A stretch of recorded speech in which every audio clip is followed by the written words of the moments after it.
La plupart des personnes ayant contracté la Covid-19 en guérissent, mais dans certains cas, la maladie peut provoquer de graves symptômes, voire la mort. Les vaccins peuvent aider les défenses naturelles de notre corps à combattre la Covid-19. La Covid-19 est une maladie infectieuse provoquée par un virus. Il existe de nombreux virus différents, mais ils se comportent tous de la même manière à l'intérieur de notre corps. Une fois qu'une personne est infectée, le virus se superpose aux cellules de notre corps pour se reproduire. C'est ce qui nous rend malades. Notre organisme réagit en fabriquant des cellules spécifiques pour lutter contre le virus. Ces cellules spécifiques apprennent à reconnaître le virus et le gardent en mémoire pour lutter contre celui-ci en cas d'une nouvelle exposition. La capacité de notre organisme à garder en mémoire des informations sur les virus rencontrés est cruciale pour comprendre le mode de fonctionnement des vaccins. La Covid-19 est une nouvelle maladie. C'est la raison pour laquelle notre organisme ne possède pas d'informations en mémoire pour reconnaître le virus et lutter contre celui-ci. Les vaccins peuvent être produits différemment, mais ils agissent tous sur le même principe. Ils préparent les cellules spécifiques de notre organisme à lutter contre les nouveaux virus auxquels elles n'ont pas encore été exposées. Cela signifie qu'après la vaccination contre un virus déterminé, celui-ci sera immédiatement reconnu par l'organisme d'une personne infectée.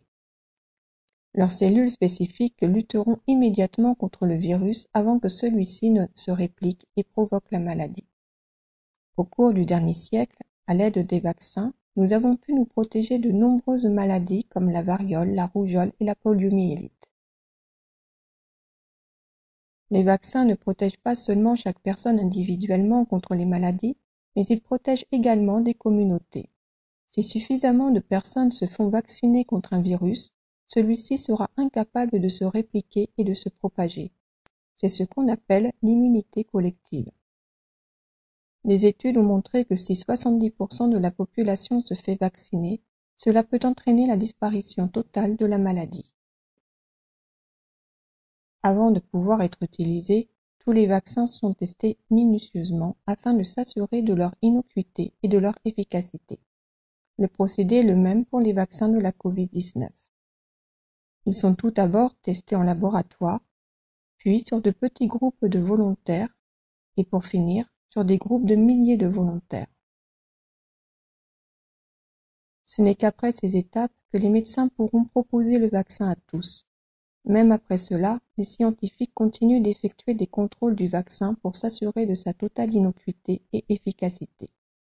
Même quand un vaccin contre la Covid-19 sera disponible, il sera toujours important de continuer de prendre des mesures de précaution pour arrêter la propagation du virus, au moyen du lavage des mains à l'eau et au savon pendant au moins 20 secondes, du respect d'une distanciation physique d'au moins 2 mètres, du port du masque dans les lieux publics.